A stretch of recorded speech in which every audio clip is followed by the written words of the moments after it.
Daniel പ്രവചനത്തിലേക്ക് കടന്നു വരാം.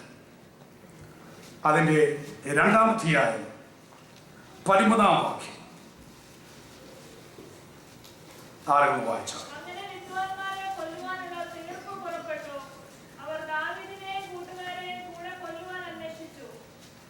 മതി. വാക്യങ്ങൾ ഈ ചരിത്രങ്ങളൊക്കെ നിങ്ങൾക്ക് അറിയാവുന്നത് കൊണ്ട് അധികം വാക്യങ്ങൾ വായിക്കാതെ ചില കാര്യങ്ങൾ അത്യാവശ്യമായിട്ട് ഓർപ്പിക്കുവാൻ ഞാൻ ആഗ്രഹിക്കുകയാണ്. ഞാൻ കുറച്ച് നാൾ മുമ്പ്, ഒരു 10 വർഷം മുമ്പ്, നമ്മുടെ ഇവിടെയൊക്കെ എക്കേർഡ് ഫാമസ് ഉണ്ടായിരുന്ന സമയത്ത് എക്കേർഡിൽ നിൽക്കുമ്പോൾ എനിക്ക് പരിചയമുള്ള ഒരു ഇവിടുത്തുകാരൻ ഒരു മനുഷ്യനും തൻ്റെ ഭാര്യയും കൂടെ അവിടെ കടന്നു വന്നു. ഞങ്ങളൊരു സംസാരിച്ച് നിൽക്കുമ്പോൾ അദ്ദേഹത്തിൻ്റെ ഭാര്യ ആ കാർഡുകളൊക്കെ ഇരിക്കുന്ന സ്ഥലത്ത് പോയൊരു ബർത്ത്ഡേ കാർഡ് വാങ്ങിച്ചോണ്ട് വന്നു. അടുത്തോടെ വന്നിട്ട് ഇദ്ദേഹം ഇങ്ങോട്ട് മാറിയ സമയത്ത് എന്നോട് ചോദിച്ചു, ഈ കാർഡ് കൊള്ളാമെന്ന് ചോദിച്ചു. ഞാൻ ചോദിച്ചത് എന്തിനാണ് വാങ്ങിക്കുന്നത്? എൻ്റെ ഹസ്ബൻഡിൻ്റെ ബർത്ത്ഡേയാണ്, അവന് കൊടുക്കാനാണെന്ന് പറഞ്ഞു. ഞാൻ നോക്കിയപ്പോൾ ഒരു കുരങ്ങിൻ്റെ പടമാണ് അതിരിക്കുന്നത്. ഞാനോട് ചോദിച്ചു, നീ എന്താ ഇത് സെലക്ട് ചെയ്തത്? അത് പറഞ്ഞു, ഇപ്പം രാവിലെ എഴുന്നേറ്റിട്ടും ഇതുപോലെ ഇരിക്കുന്നു.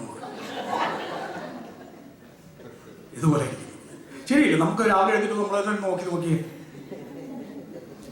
ഇതുപോലൊരു ദിവസം നെബൂഖദ്നേസർ രാജാവ് ഉറക്കമുണർന്ന് വല്ലാതെ ഭാരപ്പെട്ട് വ്യാകുലപ്പെട്ട് ഇരിക്കുമ്പോൾ അവനെ സമീപിച്ച അവൻ്റെ ആൾക്കാർ ചോദിച്ചു, രാജാവേ, അങ്ങെന്താ വല്ലാതിരിക്കുന്നത്? പുള്ളി പറഞ്ഞു, കഴിഞ്ഞ രാത്രി ഞാൻ സ്വപ്നം കണ്ടു. അതിത്ര അത്ഭുതമോ? നമ്മളെല്ലാം കാണുന്നില്ല. പക്ഷേ തനിക്കൊരു പരാതിയുണ്ട്. ഞാൻ സ്വപ്നം കണ്ടോട് ശരിയാ, പക്ഷെ കണ്ട സ്വപ്നം മറന്നുപോയി. ആകട്ടെ, നമുക്ക് വേറെ കാണാം. ഒക്കത്തില്ല. നിങ്ങളത് പറഞ്ഞു തരണം, ഞാൻ കണ്ട സ്വപ്നം എന്താണ്. ഞാൻ ഈ വാക്യങ്ങൾ, ഈ ഭാഗങ്ങൾ ഇങ്ങനെ ചിത്രീകരിക്കുന്ന കാരണം ഇതിന്റെ ഗൗരവം മനസ്സിലാക്കുവാനായിട്ടാണ്. രാജാവ് കഴിഞ്ഞ രാത്രി കണ്ട സ്വപ്നം എന്താണെന്ന് നാട്ടുകാർ പറഞ്ഞു കൊടുക്കണം. അദ്ദേഹം പറഞ്ഞു, രാജാവ് പറഞ്ഞു, സ്വപ്നം മാത്രമല്ല അർത്ഥത്തോടെ പറഞ്ഞു തരണം. അതിന് ആഭിചാരകന്മാരെ, മന്ത്രവാദികളെ, ശകുനവാദികളെ, സകല ജ്ഞാനികളെ തന്റെ അടുക്കൽ കൊണ്ടുവരുവാൻ കൽപ്പിച്ചു. അവരെല്ലാം വന്നു. അവരോട് രാജാവ് പറഞ്ഞു, സ്വപ്നം എന്താണ്, ഞാൻ കണ്ട സ്വപ്നം എന്താണെന്ന് നിങ്ങൾ പറയണം. ഇത് ഞാൻ പഠിച്ചപ്പോൾ എനിക്ക് വളരെ സന്തോഷം തോന്നി. എന്താ കാരണം അറിയാമോ? ഈ സംഭവം ഇവിടെ നടക്കാൻ ചില കാര്യങ്ങളുണ്ട്.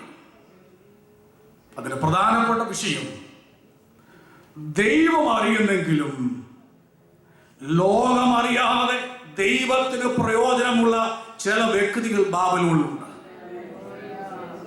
അവരെ രംഗത്തിറക്കണമെങ്കിൽ അവർ ദൈവത്തെ സേവിക്കുന്നവരാണ്, ദൈവത്തിൽ ആശ്രയിക്കുന്നവരാണെന്ന് ലോകം മനസ്സിലാക്കണമെങ്കിൽ സാധാരണക്കാരെ ആരെയും പിടിച്ചാൽ ഒക്കത്തില്ല. എന്ത് ചെയ്യണം? അധികാരസ്ഥന്മാരെ പിടിച്ചെങ്കിലേ സാധ്യമാകുന്നു. അതുകൊണ്ട് ദൈവം രാജാവിന്റെ പള്ളിമത്തയിൽ സന്ദർശനം അയച്ചു. അവരുടെ സ്വപ്നത്തിന്റെ അർത്ഥം പറയുവാൻ താൻ ആഗ്രഹിച്ചത് തന്റെ നാട്ടിലെ ജ്ഞാനികൾ, ആഭിചാരകന്മാർ, മന്ത്രവാദികൾ ആദിയായ വ്യക്തികളായിരുന്നു. അവരെല്ലാവരെയും കൊണ്ടുവന്നു. അവരെല്ലാം ഒരുപോലെ പറഞ്ഞ വിഷയം, സ്വപ്നം പറയാമെങ്കിൽ അർത്ഥം ഞങ്ങൾക്ക് പറഞ്ഞു തരാം. അത് നമുക്കൊക്കെ കഴിയുന്ന കാര്യം. വ്യാഖ്യാനിക്കാൻ ബഹുമെടുക്കാനുള്ള ബന്ധുക്കാരെ ഏത് കാര്യം. കഴിഞ്ഞ ദിവസം ഒരാളെന്നോട് പറഞ്ഞു, ഒരു സഭയില് ഒരാളെ ഒരു സഹോദരൻ വിളിച്ചു, ബ്രദർ, എന്തിയാ നിങ്ങളുടെ മഴു ദർശനമാണ്, കോടാലി എന്തിയാണ്? ഉടനെ അതിന് വ്യാഖ്യാനം പലവിധ പ്രശ്നങ്ങളിലേക്ക് മാറി. ഇങ്ങനെയുള്ള സ്വപ്നങ്ങളും കോടാലികളൊന്നും അല്ല ഈ കാലങ്ങളിൽ ആവശ്യം. ദൈവത്തെ സേവിക്കുന്ന ജനം ദേശത്ത് മാനിക്കപ്പെടേണ്ടതിന് ദൈവമക്കൾ ദൈവത്തിൽ നിന്ന് പ്രാപിക്കുന്ന ദർശനങ്ങളും കൃപകളുമാണ് ഈ കാലഘട്ടത്തിന് ആവശ്യമായിരിക്കുന്നത്. ദൈവക്രിസ്തവ നാട്ടുകാരോട് രാജാവ് പറഞ്ഞു, രാജാവേ, താങ്കൾ രാജാവ് പറഞ്ഞ കാര്യം പറയുവാൻ ജഡവാസമുള്ള ഒരു മനുഷ്യനെ കൊണ്ടൊക്കത്തില്ല. ഇവിടെ ദൈവജനത്തിന്റെ അംഗീകാരം കടന്നു വരുന്നത്. രാജാവുകളുടെ സ്വപ്നം എന്താണെന്നോ അതിനർത്ഥം പറയുവാനോ ഈ ഭൂമിയിലുള്ള ഒരു മനുഷ്യനെ കൊണ്ട് ഒക്കത്തില്ല എന്ന് അവർ സമ്മതിച്ചു. അടുത്തപടി കോപാകുലൻ രാജാവ് കൽപ്പന കൊടുത്തു, ഇവരെ മുഴുവൻ കൊന്നു കളഞ്ഞേക്ക്. ആ പരുവത്തിന് ചിലര് പറഞ്ഞിപ്പിച്ചു, ചാവുവാണെങ്കിൽ നമ്മൾ മാത്രമല്ല, ഇവിടെ 2-3-4 വിശ്വാസമുണ്ട്, അവരെ കൂടെ തട്ടണം. എന്നാലെങ്കിലും രക്ഷപ്പെട്ടെന്നല്ല അവർ ചിന്തിക്കുന്നത്, നമുക്ക് അവരെ കൂടെ കൊണ്ടുപോകണം. പെട്ടെന്ന് ദാനിയേൽ വിവരം അറിഞ്ഞു. ഇനി എന്റെ പ്രധാനപ്പെട്ട വിഷയത്തിലേക്ക് കടന്നു വരട്ടെ. ദാനിയേൽ വിവരം അറിഞ്ഞു. നിങ്ങളതിന്റെ 16-17 വാക്യങ്ങൾ വായിച്ചു നോക്കണം. വിവരം അറിഞ്ഞ ദാനിയേൽ ചേർന്നറിയാമോ? മതി ഒന്ന് നിൽക്കട്ടെ. രാജാവിനെനിക്കും ദാനിയേൽ ചെന്ന് പറയണമോ? എനിക്കറിയാം ഞങ്ങളെ മുഴുവൻ ഇല്ലാതാക്കുവാണ് നിയമമാണ് വരുന്നത്, ഞങ്ങളെ മുഴുവൻ നശിപ്പിക്കുവാനാണ് ഇവർ തീരുമാനിച്ചിരിക്കുന്നത്. ഈ സന്ദർഭത്തിൽ വിടുതൽ ഒരു മനുഷ്യന്റെ കയ്യിൽ നിന്ന് വരത്തില്ല. പിന്നെ എവിടുന്നാണ് വിടുതൽ അറിയാമോ? ദൈവത്തിന്റെ കയ്യിൽ നിന്ന് മാത്രമേ വിടുതൽ വരികയുള്ളൂ.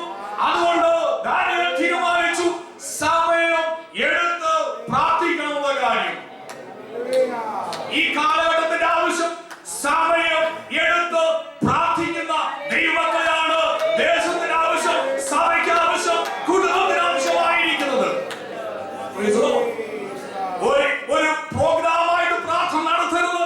പിന്നെയോ പ്രതിസന്ധികളെ, പ്രശ്നങ്ങളെ മുമ്പിൽ കണ്ടുകൊണ്ട് സംഭവിക്കാൻ പോകുന്നതിൽ ഒഴിഞ്ഞു പോകുവാൻ സമയമെടുത്ത് പ്രാർത്ഥിക്കുന്ന ദൈവങ്ങളാണ് ഈ കാലങ്ങളിൽ ആവശ്യമായിരിക്കുന്നത്.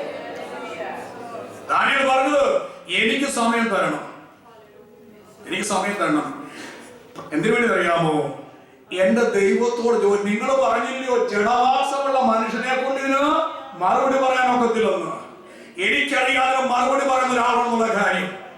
ആ വ്യക്തിയോട് സംസാരിക്കുവാൻ, ആ വ്യക്തിയോട് പ്രാർത്ഥിക്കുവാൻ, ആ വ്യക്തിയോട് അപേക്ഷിക്കുവാൻ ലീവ് ചോദിക്കുന്ന ദാനിയേലിനെ നമുക്കിവിടെ കാണുവാൻ സാധിക്കും. ദൈവങ്ങളെ, ഈ കാലഘട്ടം എന്ന് പറയുന്നത് ഓവർ ടൈം ചെയ്യുന്നതിലേക്ക് പോകുമ്പോൾ വണ്ടിയിരുന്ന് പ്രാർത്ഥിക്കുന്ന പ്രാർത്ഥനയല്ല നമുക്ക് ആവശ്യം. നമ്മുടെ തലമുറകളെ ഓർത്ത്, നമ്മുടെ ദേശത്തിന്റെ വിടുതൽ ഓർത്ത്, നമ്മുടെ കുടുംബങ്ങളെ ഓർത്ത്, നമ്മുടെ അധ്വാനിക്കുന്ന ദൈവദാസന്മാരെ ഓർത്ത്, ഭാരങ്ങളും കഷ്ടങ്ങളും രോഗങ്ങളും സഹിച്ചുകൊണ്ട് കർത്താവിൽ തന്നെ നോക്കിയിരിക്കുന്ന ദൈവത്തിന്റെ വിടുതൽ വേണ്ടി സമയമെടുത്ത് പ്രാർത്ഥിക്കുവാൻ ഉത്തരവാദിത്തമുള്ള വിശ്വാസികളെ, പാസ്റ്റേഴ്സിനെയാണ് ഈ കാലഘട്ടത്തിന് ആവശ്യമായിരിക്കുന്നത്.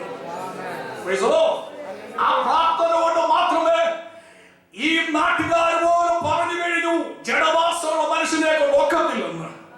അതിനപ്പുറത്ത് പ്രവർത്തിക്കുവാൻ കഴിവുള്ള ദൈവം എനിക്കും നിങ്ങൾക്കും വേണ്ടി പ്രവർത്തിക്കണമെങ്കിൽ സമയമെടുത്ത് പ്രാർത്ഥിക്കുന്ന ഒരു കൂട്ടം ജനത്തെ നമുക്ക് ആവശ്യമാണ്.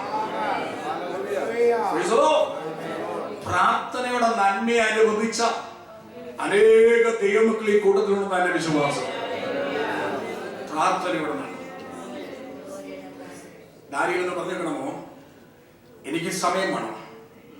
ദാനിയേൽ അടുത്ത കോൺഫിഡൻസ് ആയിട്ട് ഒരു കാര്യം പറയുന്നത്, പ്രാർത്ഥിച്ചില്ല.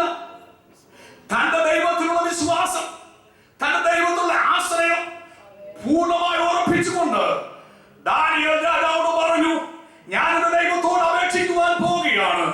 മിനിറ്റുകൾ അല്ലെങ്കിൽ മണിക്കൂർ കഴിയുമ്പോൾ തിരിച്ചു വന്ന് ഞാൻ രാജാവിനോട് അർത്ഥം ബോധിപ്പിക്കുക. മധ്യസ്ഥ പ്രാർത്ഥന പാസ് ഓർപ്പിച്ചല്ലോ. പ്രാർത്ഥിക്കുവാൻ മാത്രമല്ല, പ്രാർത്ഥനയ്ക്ക് മറുപടി തരുന്നൊരു ദൈവത്തെയാ നാം എന്താ ഈ സന്ധ്യയിൽ ആരാധിക്കുന്നത്. നമ്മൾ വ്യക്തമായി മനസ്സിലാക്കൂ, ഈ കാലഘട്ടത്തിൽ സഭയിൽ, കുടുംബങ്ങളിൽ, വ്യക്തികളിൽ ആവശ്യമായിരിക്കുന്നത് ദൈവമായുള്ള അഭേദ്യമായ ബന്ധത്തിൽ ദൈവത്തോട് പ്രശ്നങ്ങളെ മുമ്പിൽ കണ്ടുകൊണ്ട് നാം പ്രാർത്ഥിക്കണം. അതാണ് സഭയുടെ ഉത്തരവാദിത്വം. സഭയുടെ ആവശ്യം അതാണ്, കുടുംബങ്ങളുടെ ആവശ്യം അതാണ്. രാത്രി ചിന്തിച്ചു നോക്കിയേ, ദാനിയേൽ പോയിരുന്നു പ്രാർത്ഥിച്ചു. ദാനിയേലിന് മറുപടി കിട്ടി. ഓടി രാജാവിനേക്ക് വന്ന് വിവരം അറിയിച്ചു. രാജാവ് അവരോട് പറഞ്ഞു, എന്ത് വേണം തന്നോളാം, സമ്മാനം വേണം തരാം, എന്ത് വേണം തരാം. നിങ്ങൾ ചരിത്രങ്ങൾ പഠിച്ചു നോക്കി നിങ്ങൾക്കറിയാം, ദാനിയേലും തന്റെ കൂടെയുള്ളവർക്ക് പറയാൻ സാധിക്കുന്നത് സമ്മാനമൊക്കെ ഇരുന്നോട്ട്. ഞങ്ങൾക്ക് ഇവിടെ പ്രധാനപ്പെട്ട വിഷയം എന്താണെന്നറിയാമോ? നിങ്ങൾ പറഞ്ഞല്ലോ, ജഡവാസമുള്ള മനുഷ്യരെ കൊണ്ട് ഈ പ്രശ്നങ്ങൾക്ക് പരിഹാരം ഉണ്ടാകത്തില്ലെന്ന്. ഞങ്ങൾ സേവിക്കുന്ന ദൈവമുണ്ടല്ലോ, ഈ പ്രശ്നങ്ങൾക്ക് പരിഹാരം തരുന്ന കർത്താവാണ്. എന്റെ ദൈവത്തിന് മാത്രമേ ഈ പ്രശ്നങ്ങൾ വിടുവിക്കുവാൻ കഴിയത്തുള്ളൂ. ഞങ്ങൾ സേവിക്കുന്ന ദൈവത്തിന് മാത്രമേ ഇതിന് മറുപടി തരുവാൻ കഴിയുകയുള്ളൂ എന്ന് പറഞ്ഞുകൊണ്ട് ദൈവത്തെ ഉയർത്തുവാൻ ദാനിയേൽ തീരുമാനിച്ചു. ഞാൻ പറയട്ടെ, പ്രാർത്ഥന കൊണ്ട് നമ്മൾ ഉദ്ദേശിക്കുന്നത് എന്താണെന്നറിയാമോ? നാം ആരോട് പ്രാർത്ഥിക്കുന്നുവോ ആ വ്യക്തിയെ പ്രാർത്ഥനയെ കൂടെ ലോകത്തിന് വെളിപ്പെടുത്തണം. നമുക്കറിയാം, നമ്മൾ ഏതെല്ലാം തരത്തിലുള്ള പ്രാർത്ഥന നമ്മൾ കേട്ടിട്ടുണ്ടറിയാം. ചിലപ്പോൾ പരസ്യമാനത്തിൽ പ്രാർത്ഥിക്കാൻ തുടങ്ങിയാൽ കേൾക്കുന്നതിന് ശക്തിയായിട്ട് പ്രാർത്ഥിക്കൽ നിർത്തുള്ളൂ. പ്രാർത്ഥന പല നിലയിലുണ്ട്. എന്നാൽ ഹൃദയംഗമായി ആത്മാർത്ഥമായി ഉത്തരവാദിത്തമായി പ്രാർത്ഥിക്കുന്ന പ്രാർത്ഥനയുണ്ടല്ലോ, ദൈവത്തിന് വളരെ പ്രസാദമാണ്. ഒരു രാത്രിയിൽ അർദ്ധരാത്രി കഴിഞ്ഞ സമയത്ത് ജോലി കഴിഞ്ഞ് ക്ഷീണിച്ച് കിടന്ന് ഉറങ്ങുന്ന അമ്മ അടുത്ത മുറിയിൽ കിടക്കുന്ന കൊച്ചു പയ്യൻ പാതിരാത്രി കഴിഞ്ഞ് വിളിച്ചു, അമ്മേ എനിക്ക് വല്ലാതെ ദാഹിക്കുന്നു, ഗ്ലാസ് വെള്ളം വേണം. ക്ഷീണിച്ചവൻ തള്ള പറഞ്ഞു, അതീപർസി മിണ്ടാർന്ന് കഴിക്കണോ. വീട് പയ്യൻ പിന്നെയും കിടന്നു. 5 മിനിറ്റ് കഴിഞ്ഞപ്പോൾ പിന്നെയും വിളിച്ചു, എനിക്ക് വെള്ളം വേണം. മമ്മി പറഞ്ഞു, ഇനി നീ മിണ്ടി പോയെങ്കിൽ വടിയുമാടി അങ്ങോട്ട് വരുന്നെന്ന് പറഞ്ഞു. 5 മിനിറ്റ് ഇടുന്നേ കഴിഞ്ഞു. ഈ കൊച്ചൻ വീണ്ടും വിളിച്ചു, മമ്മി വടിയുമായിട്ട് വരുമ്പോഴേ ഒരു ഗ്ലാസ് വെള്ളം കൂടെ കൊണ്ടുപോകണം. ആ അമ്മയ്ക്ക് ആ കുഞ്ഞത്തെല്ലാം തോന്നുന്നു. ഞാനിത് പറഞ്ഞ കാരണം അറിയാമോ?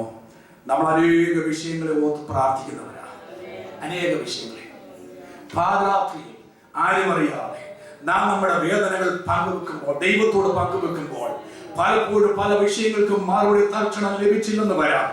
പക്ഷേ കർത്താവ് പഠിപ്പിച്ചു, മടുത്തു പോകാതെ പ്രാർത്ഥിക്കും, മടുത്തു പോകാതെ പ്രാർത്ഥിക്കും. പ്രതിബന്ധങ്ങളും പ്രശ്നങ്ങളും വളരെ മുമ്പിലുണ്ട്. ഈ പ്രശ്നങ്ങൾ നടുവിൽ നിന്ന് വിടുവിക്കപ്പെടുവാൻ ഏക മാർഗം സമയമെടുത്ത് ദൈവത്തിൽ പ്രാർത്ഥിക്കുന്ന ദൈവജനത്തിന്റെ പ്രാർത്ഥന കൊണ്ട് മാത്രമേ ഈ ദോഷങ്ങൾ നമുക്ക് ഉദ്ധാരണം ഉണ്ടാകൂ. ദാനിയേൽ പ്രവചനത്തിന്റെ പ്രധാനപ്പെട്ട വിഷയം എന്ന് പറയുന്നത് ഫെയ്ത്ത്, ഫർനസ്, ഫ്യൂച്ചർ എന്നുള്ളതാണ്. അതാ ദാനിയേൽ പ്രവചനത്തിന്റെ പ്രധാനപ്പെട്ട പുസ്തകം. ഫെയ്ത്ത്, വിശ്വാസം, അതിന്റെ അളവ് ഉരച്ചു നോക്കുന്ന, അതിന്റെ മാറ്റം ഉരച്ചു നോക്കുന്ന ഫർനസ് ഈ പുസ്തകത്തിലുണ്ട്. എന്നാ തീച്ചുളയിൽ വിശ്വാസത്തിന്റെ പേരിൽ വെന്തുരുകുന്ന എരിഞ്ഞ് അവസാനിക്കുന്ന ഒരു കൂട്ടം ജനത്തെയല്ല കാണുന്നത്. അവർക്ക് ഭാവിയുണ്ടെന്നും കൂടെ ഈ പുസ്തകം നമ്മെ വിളിച്ചറിയിക്കുന്നുണ്ട്. പ്രാർത്ഥിക്കുന്ന ജനം, ദൈവത്തെ ആരാധിക്കുന്ന ജനം ഏതെല്ലാം കൂടെ കടന്നുപോയാലും അതിന്റെ നടുവിൽ നിന്ന് അവരെ വിടുവിക്കുന്ന ഒരു ദൈവം നമുക്കുണ്ടെന്നുള്ള കാര്യം പൂർണ്ണമായി വിശ്വസിക്കണം. അത് നമുക്ക് ചെയ്യണമെന്ന് പറഞ്ഞാൽ ഹൃദയമായ ആത്മാർത്ഥമായ പ്രാർത്ഥന. സഭ ഈ ദിവസങ്ങളിൽ അനേക പ്രോഗ്രാം നടത്തുന്നുണ്ട്. പക്ഷെ നമുക്ക് ഈ കാലങ്ങളിൽ ആവശ്യം, നമ്മുടെ കൂടെ സഹോദരർ പലരും മാരകമായ രോഗങ്ങൾ കൂടെ കടന്നു പോകും. അമേരിക്കയിലായിട്ടും സാമ്പത്തിക ബുദ്ധിമുട്ട് അനുഭവിക്കുന്ന പലരും നമ്മുടെ ഇടയിലുണ്ട്. പല പ്രശ്നങ്ങൾ സഹിക്കുന്നവരുണ്ട്. കുടുംബങ്ങൾ ഛിന്നഭിന്നമായിക്കൊണ്ടിരിക്കുന്നു. വീടുകളിലെ കുഞ്ഞുങ്ങൾ മാതാപിതാക്കളോടോ സഭയോടോ വേണ്ടത്ര സഹകരിക്കാതിരിക്കുന്നു. അങ്ങനെയുള്ള പ്രശ്നങ്ങളുടെ നടുവിൽ ആയിരിക്കുന്നു നാം അറിഞ്ഞിരിക്കേണ്ട ഏറ്റവും വലിയ വിഷയം എന്താണെന്നറിയാമോ? സമയമെടുത്ത് ദൈവസന്നിധിയിൽ വിഷയങ്ങളെ സമർപ്പിച്ച് പ്രാർത്ഥിക്കുന്ന ഒരു അനുഭവത്തിലേക്ക് നാം മടങ്ങി വരേണ്ട കാലമാണിത്. ദൈവത്തിന് സാഹിത്യമൊന്നും വലിയ വിഷയമുള്ള വിഷയമൊന്നുമല്ല. എന്തെങ്കിലും വാക്കുകൾ തെറ്റുപറ്റുന്ന വിഷയമല്ല. എനിക്ക് രസകരമായ പല പ്രാർത്ഥനകളെ കുറിച്ച് അറിയാം. ഒരു കാര്യം ഞാൻ ഓർമ്മിക്കാം, നിങ്ങളുടെ മനസ്സാക്ഷി ഒന്ന് ഉണർത്താൻ വേണ്ടി. ഞാൻ നാട്ടിൽ ആയിരുന്ന സമയത്ത്, സഭയുടെ പാസ്റ്റായിട്ടിരിക്കുന്ന സമയത്ത് എനിക്ക് അച്ഛൻപ്പെട്ട് 2 പേര് അമേരിക്കയിൽ വരാൻ പുറപ്പെട്ടു. അതിനുള്ള ക്രമമായി അവർ ഇവിടേക്ക് വരുന്ന ദിവസം അവർ പറഞ്ഞു, വീട്ടുകാർ പറഞ്ഞു, പാസ്റ്റേ രാവിലെ ഒരു 8:00 വീട്ടിൽ വരണം, നിങ്ങൾ പ്രാർത്ഥിച്ചേക്കണം. ഞാൻ വെച്ചൊന്നു 8:00 പ്രാർത്ഥന സമയമായപ്പോൾ അവിടെ ഒരു സഞ്ചാര സുവിശേഷം വന്നു. അത് ഈ വീട്ടുകാരുടെ സ്വന്തം സ്ഥലമൊക്കെ പറയുന്നത് നിങ്ങൾ പലർക്കും അറിയാവുന്ന സ്ഥലം പറയുന്നില്ല. അപ്പം ഇവിടെ വന്നുകൊണ്ട് ആ വീട്ടുകാരനോട് പറഞ്ഞു, പാസ്റ്റേ അത് എൻ്റെ വൈഫിൻ്റെ സുഹൃത്തിൽപ്പെട്ട വ്യക്തിയാണ്, പുള്ളി പോവാ, പുള്ളി ആദ്യം പ്രാർത്ഥിക്കട്ടെ, സമയം കൊടുക്കണമെന്ന് പറഞ്ഞു. ഇവിടെ നല്ല കാര്യം ചെയ്ത് കൊടുക്കണം. പുള്ളി പ്രാർത്ഥന തുടങ്ങി. പ്രാർത്ഥന പല വാചകങ്ങളും ഇന്നും എൻ്റെ മനസ്സിലുണ്ട്. ഒരു 30 വർഷം മുമ്പ് വന്ന സംഭവമാണ്, ഇപ്പോഴും എൻ്റെ മനസ്സിലുണ്ട്. അതിലൊരു വാചകം, ഒന്നുകൊണ്ട് വാചകം പറയാം. അപ്പൊ ഇവർ രണ്ടുപേരും റിട്ടയർഡ് ടീച്ചേഴ്സാണ്. പ്രായമൊക്കെ ആയി 60-70 വയസ്സുള്ള രണ്ടുപേരും അതിനോട് പോരുക. അപ്പം ഈ വന്ന ഉപദേശി ഇവരെ നിർത്തിക്കൊണ്ട് ഒരു നല്ല പ്രാർത്ഥന 27 മിനിറ്റ് പ്രാർത്ഥിച്ചു. 27 മിനിറ്റ്. അതിനകത്തെ ഒന്നിട്ട് വാരം കേൾക്കണമോ? കർത്താവേ, ഏലിയാവ് സാർ പ്രായാധിക്യത്തില്ല, ആ എയർ കണ്ടീഷൻ നിറഞ്ഞ പ്ലെയിനിൽ ഇരിക്കുമ്പോൾ ശരീരം വല്ലാത്ത തണുക്കും, നീ ഒന്ന് കൂടെ ചേർന്നിരുന്നോണേ. ആ മിനുമിനുത്ത തറയിൽ ആ പ്ലെയിനിൽ നിറങ്ങി പാദങ്ങൾ വെക്കുമ്പോൾ സ്ലിപ്പ് ചെയ്യാതെ കർത്താവെ ഒന്ന് പിടിച്ചോണേ. വാസ്തവത്തിൽ ആ പ്രാർത്ഥന ആർക്കും ഇഷ്ടപ്പെടും, ഒരുപാട് ഇഷ്ടപ്പെടും. പക്ഷേ ഈ പ്രാർത്ഥനയ്ക്ക് നമ്മൾ ദൈവത്തെ മണ്ടനാക്കുക, ഇതല്ല നമുക്ക് ആവശ്യം.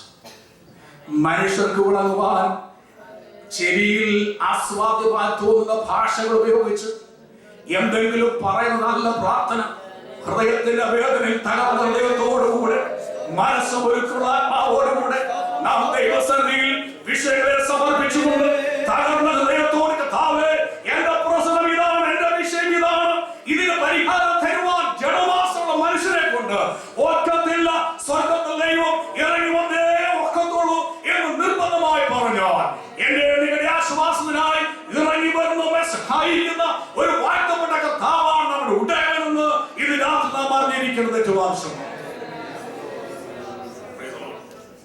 രണ്ടാമത്തെ അവസാനിക്കുന്നത് പ്രാർത്ഥനയ്ക്ക് മറുപടി കൊടുത്ത ദൈവത്തെ സ്തുതിച്ച ദാനിയേലിനും ശദ്രക് മേശക് അബേദ്നെഗോവിനും പ്രൊമോഷൻ കൊടുത്തുകൊണ്ടാണ് ആ അധ്യായം അവസാനിപ്പിക്കുന്നത്.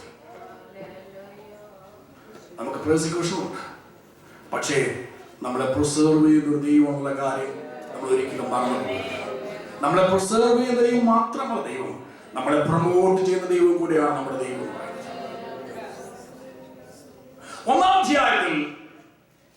രണ്ടാം അധ്യായത്തിൽ രാജാവ് ഒരു ബിംബത്തെ ദർശനമായി കാണുന്നെങ്കിൽ 3-ാം അധ്യായത്തിൽ രാജാവ് ഒരു ബിംബത്തെ ഉണ്ടാക്കുവാൻ കൽപ്പന കൊടുക്കുകയാണ്. 90 അടി ഉയരം 9 അടി വീതിയുള്ള ഒരു വിഗ്രഹത്തെ ഉണ്ടാക്കി വെച്ചിട്ട് നാട്ടുകാരെ മുഴുവൻ വിളിച്ചു പറഞ്ഞു, സകലവിധ വാദ്യഘോഷങ്ങളും ശബ്ദം ഉയർത്തുമ്പോൾ എന്ത് ചെയ്യണമറിയാമോ? എല്ലാവരും ചേർന്ന് ഈ വിഗ്രഹത്തെ നമസ്കരിക്കണം. എന്തോ പറയട്ടെ, പ്രാർത്ഥന എന്ന് പറയുന്നത് നാം ആരോട് പ്രാർത്ഥിക്കുന്നുവോ ആ ദൈവത്തെ ലോകത്തിന് വെളിപ്പെടുത്തുവാനുള്ളതാണ്. രണ്ടാമത്, പ്രാർത്ഥനയിൽ പിശാചമ്മെ പരാജയപ്പെടുത്താൻ ഒക്കുന്നില്ലെങ്കിൽ ആരാധനയുടെ വിഷയം പിശാചെടുത്തു. രാജാവ് പറഞ്ഞു, ഞാൻ നിർത്തിയിരിക്കുന്ന വിഗ്രഹത്തെ എന്തിനെന്നറിയാമോ? എല്ലാവരും നമസ്കരിക്കണം. സമയമായി, എല്ലാ ക്രോറും വന്നു, വാദ്യഘോഷങ്ങൾ മുഴങ്ങി. എന്താ സംഭവിച്ചത്? ബാബിലുള്ള സകല ആളുകളും കുമ്പിട്ട് വീണ് വിഗ്രഹത്തെ നമസ്കരിക്കുമ്പോൾ 3 പേരെ നമുക്ക് തലകൊട്ട് നിൽക്കുന്ന കാണുവാൻ സാധിക്കും. അവരാ ദൈവമക്കൾ, അവരാരാധിക്കുന്നവർ. ഭൂരിപക്ഷത്തിനനുസരിച്ച് ഉപദേശം മാറ്റുകയോ പ്രമാണം മാറ്റുകയോ ശബ്ദം ഉണ്ടാക്കുകയോ ചെയ്യുന്നതല്ല പ്രിയപ്പെട്ടവരെ ആരാധന. ഈ കാലഘട്ടത്തിൽ ആരാധനയെ കുറിച്ച് മനുഷ്യൻ വേണ്ടവിധത്തിൽ അറിയാതെ കുറേയേറെ പാട്ടുകളോ ഉള്ള കാര്യങ്ങളോ മാത്രമാണ് ആരാധന എന്ന് ചിന്തിച്ച് സമയം ചെലവഴിക്കുമ്പോൾ രാത്രിയിൽ ദൈവത്തെ ആശ്രയിച്ച് പറയട്ടെ, ഈ വചനത്തിനനുസരിച്ച് ദൈവത്തെ സ്നേഹിക്കുകയും ദൈവത്തെ ഭയപ്പെടുകയും വിശുദ്ധ പ്രമാണം ഏറ്റെടുത്തുകൊണ്ട് ദൈവത്തെ ഹൃദയവുമായി സ്തുതിക്കുകയും ചെയ്യുന്ന ഒരു വ്യക്തിയുടെ ഹൃദയത്തിൽ ഉയരുന്ന സ്തുതി സ്തോത്ര ശബ്ദമാണ് ആരാധന എന്ന് പറയുന്നത്. അതാ നമുക്ക് ആവശ്യമായി, അതാ ഈ കാലഘട്ടത്തിൽ ആവശ്യമായി. അങ്ങനെ നമുക്ക് ദൈവത്തെ ആരാധിക്കുന്നു. 3 പേര് നേരെ നിൽക്കുന്നു. പെട്ടെന്ന് രാജാവിന് കൽപ്പന കിട്ടി, അറിയിപ്പ് കിട്ടി. രാജകൽപ്പനയെ മറുതലിച്ചുകൊണ്ട് 3 പേര് നേരെ നിൽക്കുന്നു. ചിന്തിച്ചു നോക്കി, നിങ്ങൾ ആ ഭാവം ചിന്തിച്ചു നോക്കി. ഇന്ന് രാത്രിയിൽ ആരാധിക്കുന്ന ദൈവമക്കൾ അറിഞ്ഞിരിക്കേണ്ട വിഷയം, ആരാധിക്കുന്ന ദൈവം അറിഞ്ഞിരിക്കേണ്ട വിഷയം, നാം ഭൂരിപക്ഷം എന്ത് കാണിക്കുന്നോ അതിനനുസരിച്ച് തലവണങ്ങിയല്ല. നാം ദൈവത്തെ ആരാധിക്കുമ്പോൾ തിരുവചനം എന്ത് പറയുന്നുവോ അതിനനുസരിച്ച് ദൈവത്തെ ആരാധിച്ചെങ്കിൽ മാത്രമേ നമ്മുടെ ആരാധന ദൈവം സാധിക്കുകയുള്ളൂ എന്ന് രാത്രി വ്യക്തമായി മനസ്സിലാക്കണം. സമയം വളരെ കടന്നു പോകുന്നില്ല. വേഗത്തിന്റെ വാക്ക് അവസാനിപ്പിക്കണം. ഞാൻ പറഞ്ഞ് അവസാനിപ്പിക്കണം. രാജാവ് വീണ്ടൊരു അവസരം കൊടുത്തു. അവർ പറഞ്ഞേക്കണോ, രാജാവേ, ഞങ്ങൾ പ്രാർത്ഥിച്ച് നേരത്തെ കൈയെടുത്തു വരാം. ഞങ്ങൾ ആരോടാ പ്രാർത്ഥിച്ച് ഞങ്ങൾക്കറിയാം. അങ്ങ് തന്നെ ഞങ്ങളുടെ ആൾക്കാർ പറഞ്ഞല്ലോ, ജഡവ്യാസമില്ലാത്ത മനുഷ്യരെ കൊണ്ട് നടക്കുന്ന ചില കാര്യങ്ങളുണ്ട്. ഞങ്ങളത് വീണ്ടും കാണിക്കാൻ പോവുക. അവർ പറഞ്ഞു, ഞങ്ങൾ സേവിക്കുന്ന ദൈവത്തിന് ഞങ്ങളെ വിടുവിക്കുവാൻ കഴിയും. പക്ഷെ ഇന്ന് ദൈവത്തിന്റെ പ്രാണൻ അല്ലെങ്കിലും രാജാവ് നിർത്തിയിരിക്കുന്ന വിഗ്രഹത്തെ നമസ്കരിക്കില്ല എന്ന് പറഞ്ഞുകൊണ്ട് ധൈര്യസമേതം ഏൽപ്പിച്ചു കൊടുത്ത ഈ 3 ബാലന്മാരെ പിടിച്ചു കെട്ടാനും തീയിലിടാനും നാട്ടുകാർക്ക് സന്തോഷമായി. അതുമാത്രമല്ല, പതിവിന് വിരുദ്ധമായി 7 മടങ്ങ് തീച്ചൂളയ്ക്ക് ചൂട് കൂട്ടി അവരെ എടുത്തുകൊണ്ട് പോവാൻ പലരുണ്ടായിരുന്നു. അവിടെ നിന്നോടുന്നത് ഞാൻ ഓർമ്മിക്കട്ടെ. സമയത്തിന് വരുന്നതോടെ ഞാൻ പറഞ്ഞു ഭയങ്കര പറയുന്നത്, അവർ തീക്കകത്ത് വീണു. എന്താ സംഭവിച്ചത് നിങ്ങൾക്കറിയാം. ഞങ്ങൾ സേവിക്കുന്ന ദൈവത്തിന് ഞങ്ങളെ വിടിവിക്കുവാൻ കഴിയുമെന്ന് അനുഭവമുള്ളവർ ധൈര്യസമേതം വിശ്വാസം കുറയാതെ അവർ മുമ്പേ എന്ത് വിശ്വസിച്ചോ ആ വിശ്വാസം ഈ തീച്ചൂളയിൽ കൂടെ കടന്നുപോയിട്ട് അതിന്റെ ശോഭ വർദ്ധിപ്പിക്കുവാൻ, അതിന്റെ മാറ്റം വർദ്ധിപ്പിക്കുവാൻ ദൈവം അവസരം കൊടുത്തപ്പോൾ ധൈര്യത്തോടെ നിന്നതിന്റെ ഫലമായി അവർ ആ തീച്ചൂളയിലേക്ക് എറിയപ്പെട്ടു. ഞാൻ എന്റെ ഭാവനയിൽ അവരോട് കഴിഞ്ഞ ദിവസം ശദ്രക്കും മേശക്കും അബേദ്നെഗോവിനെ എന്റെ അടുത്ത് നിർത്തി സംസാരിക്കുമ്പോൾ ഞാൻ സംസാരിച്ചു. അവിടെ ചോദിച്ചു, നിങ്ങളുടെ അനുഭവം ഒന്ന് പറയാമോ? അവർ പറഞ്ഞ അനുഭവം കേൾക്കണമോ? തീയാളി കത്തുന്ന കണ്ടു. 7 മടങ്ങ് ആ കൂട്ടുന്നതെല്ലാം ഞാൻ കാണും. പക്ഷെ എനിക്ക് ഏറ്റവും പ്രയാസമായി തോന്നിയ കാര്യം, ഞങ്ങൾക്ക് ഏറ്റവും പ്രയാസമായിട്ട് ഒരു കാര്യം അറിയാമോ? തീയേക്കാൾ പ്രയാസം തോന്നിയത് എനിക്കറിയാവുന്ന പലരുമായി തീയിട്ട് കത്തിക്കുന്നത്. അവർക്ക് പറയാനുള്ളത് അന്യരാരുമല്ല, എനിക്കടുത്തറിയാവുന്ന, ഒരുമിച്ച് ജോലി ചെയ്യുന്ന, ഒരുമിച്ച് ആരാധിക്കുന്ന, ഒരപ്പത്തിന്റെ അംശങ്ങളായ പലരും പലപ്പോഴും നമുക്കെതിരെ തീ കത്തിക്കുമ്പോൾ എന്ത് ചെയ്യണോ അറിയാതെ, എന്ത് ചെയ്യണോ പറയണമെന്ന് അറിയാതെ നീക്കുപോക്കില്ലെന്ന് ചിന്തിക്കുന്ന വിഷയങ്ങളുടെ മുമ്പിൽ വിശ്വാസത്തിന് വേണ്ടി, വിശുദ്ധിക്ക് വേണ്ടി ദൈവപ്രമാണത്തെ പിടിക്കുന്നെങ്കിൽ 70 മടങ്ങ് തീയാളി കത്തിയാലും ആ തീക്കകത്ത് വീഴുമ്പോഴാണ് നിനക്ക് യാഥാർത്ഥ്യം ഗ്രഹിക്കുവാൻ സാധിക്കുന്നത്.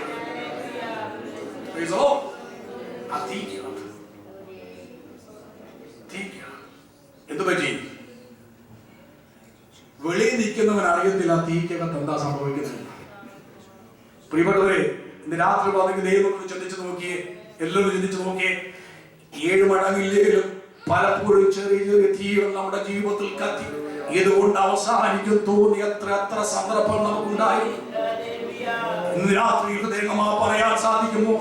നമ്മൾ പാടിയല്ലോ, ഞാൻ വീഴുന്ന തീയിലല്ല എന്റെ യേശുവിന്റെ കരത്തിലാണ് പാടിയതുപോലെ ഈ 3 വിശ്വാസ വീരന്മാർ അവരുടെ ശത്രുക്കൾ അവരെ തീയിലേക്ക് വലിച്ചെറിഞ്ഞെങ്കിലും ആ തിരിക്കാത്തവർ വീണപ്പോഴാണ് മനസ്സിലായത് ഈ തീയുടെ ബലം കെടുത്തുവാൻ കഴിവുള്ള ദഹിപ്പിക്കുന്ന അഗ്നി അതിനകത്ത് ഇറങ്ങി നിൽപ്പുള്ള കാര്യം അവർക്ക് മനസ്സിലായി. രാത്രി മനസ്സിലാക്കും. പ്രാർത്ഥിക്കുന്ന ദൈവമക്കളെ, പ്രാർത്ഥനയിൽ കൂടെ ലോകത്തിൽ നമ്മുടെ കർത്താവിനെ വെളിപ്പെടുത്തുവാൻ നമുക്ക് ഇടവരട്ടെ. നമ്മുടെ ആരാധനയിൽ കൂടെ ദൈവത്തെ നിഷേധിക്കുന്നവർ, അന്യദൈവങ്ങളെ ആരാധിക്കുന്നവർ സത്യദൈവത്തെ അറിയുവാൻ നാം നമ്മുടെ ആരാധനയിൽ അവസരം ഉണ്ടാക്കി വെക്കണം. അങ്ങനെയാണ് നമ്മുടെ ആരാധനകളൊന്നും. നമ്മുടെ അഭിപ്രായങ്ങളും ആശയങ്ങളും കോൺഗ്രസുമായി സംസാരിച്ച് ആത്മീയ ആരാധന സന്തോഷം നഷ്ടപ്പെടുത്തി വ്യക്തിവിരോധങ്ങളും അതോടെ കാര്യങ്ങളും സംസാരിച്ച് ആരാധനയെ അലങ്കോലമാക്കുന്ന എത്ര വ്യക്തികൾ ഇന്നത്തെ സഭാഹോളം ഉണ്ടെന്നറിയാമോ? അതല്ല നമുക്ക് ആവശ്യം. നാം സേവിക്കുന്ന ദൈവത്തെ ലോകത്തിന് വെളിപ്പെടുത്തണം. സത്യദൈവം ആരാണെന്ന് ലോകത്തിന് വെളിപ്പെടുത്തണം. വിഗ്രഹങ്ങളെ സേവിക്കുന്ന, മറ്റു മതങ്ങളെ സേവിക്കുന്ന വ്യക്തികൾ സത്യ ദൈവത്തെ അറിയണമെങ്കിൽ നമ്മുടെ ആരാധനയിൽ ദൈവത്തിന്റെ സാന്നിധ്യം ഇറങ്ങി വരണം. നമുക്ക് ആവശ്യമായിരിക്കും. Faith, firmness. ഫ്യൂച്ചറിനെ കുറിച്ച് പറയാൻ സമയമില്ല. പക്ഷേ ഒരു വാക്കിന് വായിച്ചിട്ട് വാക്ക് അവസാനിപ്പിക്കാം. അടുത്തൊരു 3 മിനിറ്റ് കൂടെ എനിക്ക് ശേഷിക്കുന്നു. 6-ാം അധ്യായത്തിന്റെ അതേ പുസ്തകം തന്നെ 6-ാം അധ്യായം അതിന്റെ 23-ാം വാക്യം വായിക്കാം. യെസ്.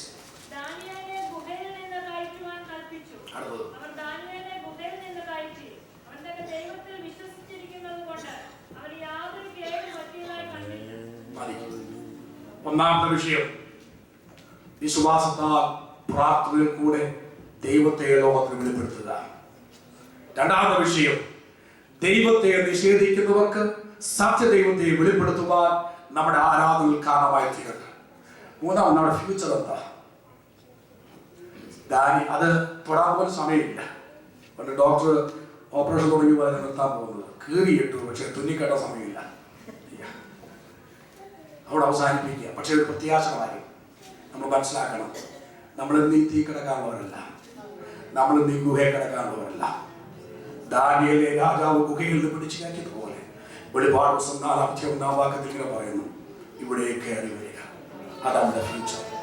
അഗ്നിയാളി കത്തിയാൽ, സിംഹങ്ങൾ ഗർജിച്ചാൽ, നമ്മെ തകർക്കുവാൻ നിയമങ്ങൾ ഉണ്ടാക്കിയാൽ, നമുക്കെതിരെ രാജാവ് എഴുന്നേറ്റാൽ, സൈന്യം എഴുന്നേറ്റാൽ നാം അറിഞ്ഞിരിക്കുന്നത് വിശുദ്ധിക്കും വേർപാട് നിന്നുകൊണ്ട് ദൈവത്തിന്റെ പ്രകാരം ദൈവത്തെ സേവിക്കുന്നെങ്കിൽ നമ്മെ വിടുവിക്കുന്ന ദൈവം ഇന്നും ജീവിക്കുന്നു. അത് മനസ്സിലാക്കിക്കൊണ്ട് ദൈവഹിതപ്രകാരം ദൈവത്തെ ആരാധിപ്പാൻ നമുക്ക് തീരുമാനിക്കാം. കഥാവസ്ഥയിൽ നമ്മെ തന്നെ പൂർണ്ണമായി സമർപ്പിച്ചുകൊണ്ട് ഒരു പാട്ട് വെളിപാട് നമുക്ക് ഈ ശുശ്രൂഷ അവസാനിപ്പിക്കാം. എനിക്ക് ഓർമ്മിക്കാനുള്ളത് പ്രാർത്ഥനയിൽ നമുക്ക് വെളിപ്പെടും ദൈവം, ആരാധനയിൽ നമുക്ക് വെളിപ്പെടും ദൈവം. ആ ദൈവം നമുക്ക് വേണ്ടി ഒരു ഫ്യൂച്ചർ ഒരുക്കിയിട്ടുണ്ട്. ആ ഫ്യൂച്ചർ എന്താണെന്ന് അറിയാമോ? ഈ ഗുഹയിൽ നിന്ന്, ഈ കഷ്ടതയിൽ നിന്ന്, ഈ ഭാരങ്ങളിൽ നിന്ന്, ഈ പ്രശ്നങ്ങളിൽ നിന്ന്, ഈ ലോകം നിറഞ്ഞ ലോകത്തിൽ നിന്നും നമ്മളെ ഉദ്ധരിച്ച് ഇവിടെ നിന്ന് ആ കർത്താവിലേക്ക് ചേർക്കും. ആ യാഥാർത്ഥ്യം മനസ്സിലാക്കിക്കൊണ്ട് നമുക്ക് ഭാവിയോട് പ്രത്യാശ നിലനിൽക്കാം. ദൈവമായ കർത്താവിനെ സഹായിക്കുമാറാണ്.